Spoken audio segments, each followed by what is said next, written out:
How do you distribute things fairly? Well, it's a complex question. You could distribute everything evenly to everyone, I guess. But then that's kind of wasteful because not everyone needs everything, right? If there's a book that comes out, not everyone needs a copy of some book that gets written, right? So it'd be pretty wasteful to distribute everything evenly. And that also destroys any incentive to, be productive, right? Because everyone gets everything, right? If everything's distributed evenly, then everyone's going to hoard every single thing. Everyone's going to collect a bunch of stuff that they don't need. I mean, that's just wasteful, right? And some people might need more of something than other people, right? Because they might have some need for more of some material. They might need more food or more tape or who knows.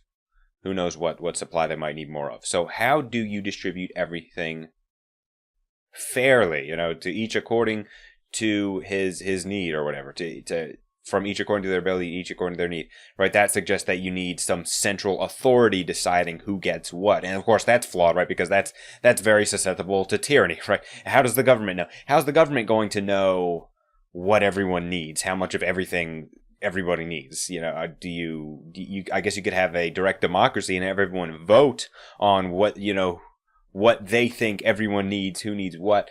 These are all unstable systems, right? If you're going to try and give some central power, people are just going to they're going to use this power to enrich themselves, right? Very susceptible to tyranny. The best answer is the free market, right? Whoever pays the price, whoever is going to pay the price gets it. Right? This means that there's incentive not to hoard things, because if you want to hoard things, you have to pay for it, right? You have to pay for things. So there's incentive to buy exactly what you need. Right? And if you need extra of something, then you can spend your money buying extra. You can buy as much of it as you can afford. If you don't need something, then you shouldn't buy it because that's just wasteful. You don't need it. Right? Unlike if we had the government rationing food, then everyone would save every little bit of food that they got, whether they needed it or not, just because the food is being limited. So they're just going to save all their food for who knows when, right? But if you have to actually buy things yourself, then there's incentive to, be smart about it and not overspend, not overconsume. Right? Of course, if somebody was very successful and very productive and was rich, then they could buy lots of stuff, right? But they've earned it because they've been very productive. They contributed a lot to society. But of course, their wealth is still going to diminish, so it's in their interests to invest so they can continue to cultivate their wealth.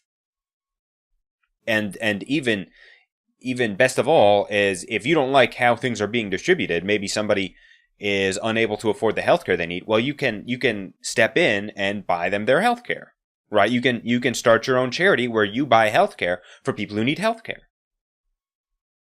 Right? Because obviously, as people on the left know, people are happy to vote to increase their taxes so that they can help people afford healthcare. Okay, well then they should be perfectly willing to donate to charities, right? It would make perfect sense to, if we don't socialize healthcare, well, you could just donate to a charity who's going to do that same exact thing. Right, this is the great thing about having a free country. If you don't like how things are being distributed and where things are falling, well, then go make it happen.